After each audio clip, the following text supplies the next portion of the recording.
Assalamualaikum warahmatullahi wabarakatuh. Perkenalkan, nama saya M. Jifri Sahardin Jailani dengan prodi manajemen. Saya di sini mau mempresentasikan PPT dari kelompok 4, yaitu MKDAU baik PAI.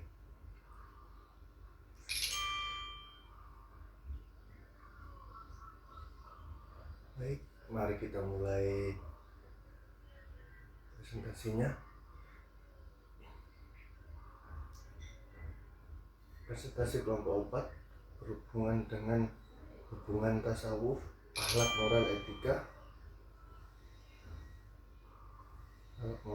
etika dan adab dalam pembentukan karakter manusia yang holistik, menyelami dimensi spiritual, perilaku, dan sosial untuk membentuk insan karakter mulia. Mengapa karakter itu penting? Penentu arah hidup, fondasi kepercayaan, mencapai kebahagiaan sejuta.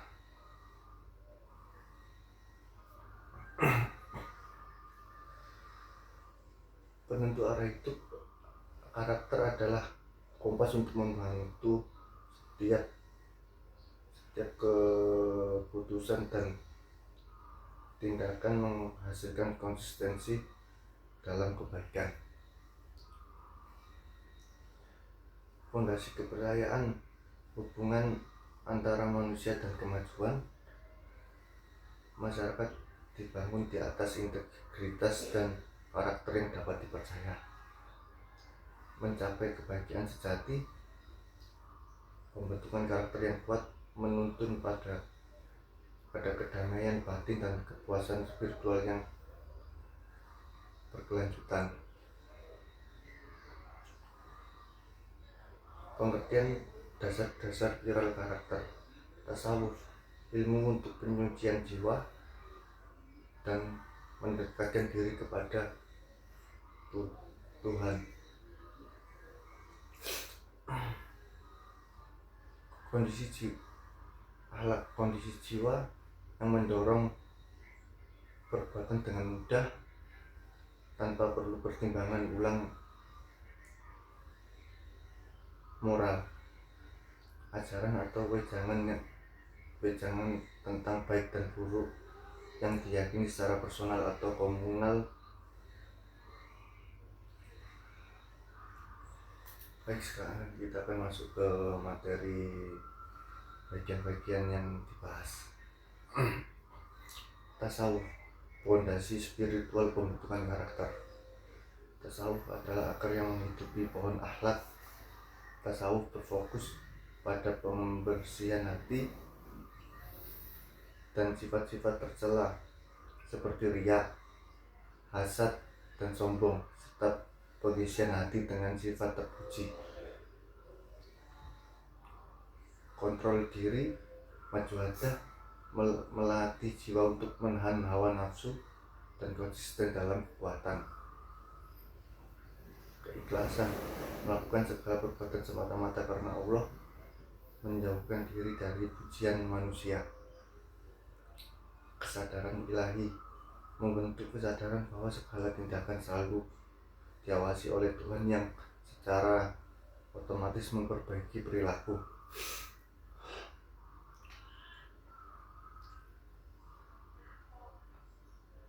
Sekarang kita masuk di bagian akhlak. Akhlak, manifestasi karakter dalam perilaku. Akhlak, buah dari tasawuf, merupakan kondisi batin yang mewujudkan tanpa paksaan dalam tindakan nyata. Akhlak inilah yang menentukan kualitas seorang individu.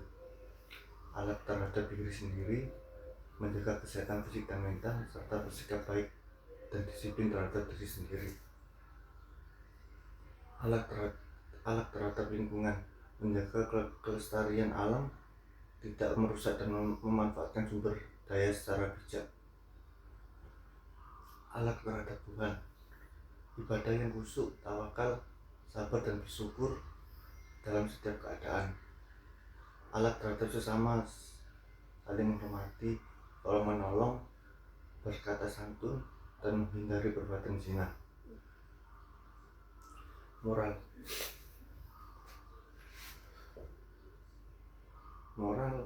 standar baik buruk dalam masyarakat. Moralitas adalah sistem nilai yang dianut oleh individu dan masyarakat untuk membedakan antara tindakan yang benar dan salah. Moral sangat dipengaruhi oleh budaya, agama, dan waktu. Dimensi subjektif berhubungan dengan hati nurani dan keyakinan individu. Seorang yang bermoral akan merasakan rasa bersalah saat melanggar aturannya atau prinsipnya. Dimensi komunal merupakan kesepakatan nilai-nilai yang dijunjung tinggi oleh suatu komunitas atau negara, misalnya moralitas Pancasila. Sekarang kita masuk di bagian etika. Etika kerangka berpikir untuk bertindak benar. Jika moral adalah apa yang kita yakini, maka etika adalah mengapa kita melakukannya. Etika adalah disiplin yang mengaji secara rasional dan kritis tentang nilai-nilai moral. Etika deskriptif mempelajari perilaku moral suatu kelompok masyarakat di masa lalu atau kini. Contoh studi tentang etika bisnis di Jepang. Etika normatif menentukan standar dan prinsip untuk menilai, membimbing tindakan yang benar. Contoh prinsip utilitarisme dan deontologi. Maetika mengkaji makna konsep-konsep etika itu sendiri, seperti baik dan buruk dan bagaimana kita memverifikasi klaim moral. Kita masuk di bagian adab. Adab, tata krama dalam interaksi sosial. Adab adalah ekspresi praktis dari akhlak dan etika.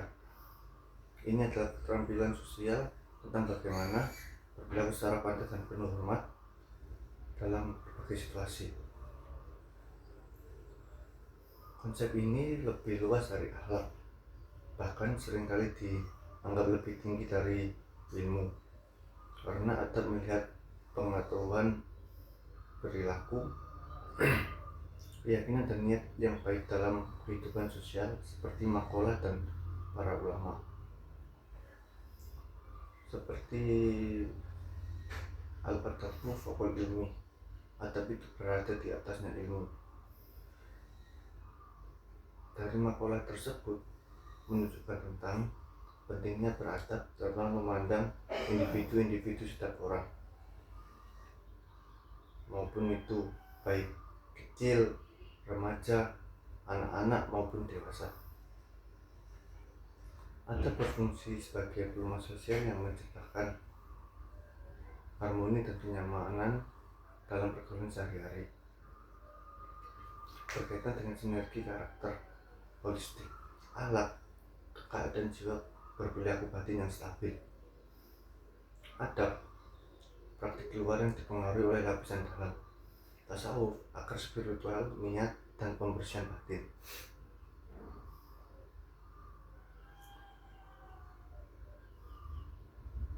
Kesimpulan dan refleksi. Penyelarasan total karakter mulia terwujud dari penyelarasan total antara dimensi spiritual, tasawuf, dan dimensi praktis atau adab. Peran pendidikan karakter harus mencakup pembinaan spiritual, penamaan moral, dan pengajaran etika dan adab. Alat moral, etika, dan adab memiliki makna yang saling berkaitan, membentuk perilaku manusia. Alat bersumber dari ajaran agama, etika dari rasionalisme manusia, moral dari kebiasaan masyarakat, dan adab dari norma-norma Islam tentang kebatasan. Kesemuanya bertujuan untuk menciptakan manusia yang berperilaku baik dan berilmu. Dalam konteks pendidikan, adab antara murid dan guru menjadi kunci keberhasilan ilmu, sebagaimana diajarkan Imam Al-Ghazali. Beliau menekankan bahwa ilmu tidak akan bermanfaat tanpa disertai adab yang baik, karena adab merupakan cerminan keikhlasan penghormatan terhadap ilmu serta gurunya. Dengan menerapkan akhlak dan adab, proses belajar serta didik tidak hanya memperoleh pengetahuan, tetapi juga membentuk kepribadian yang mulia sesuai dengan nilai-nilai Islam. Demikianlah presentasi saya pada pagi hari ini. Sebagai penutup, saya ingin menekankan bahwa saya berharap kita semua dapat menerapkan pengetahuan ini dalam dunia manajemen. Terima kasih atas waktunya. Wassalamualaikum warahmatullahi wabarakatuh.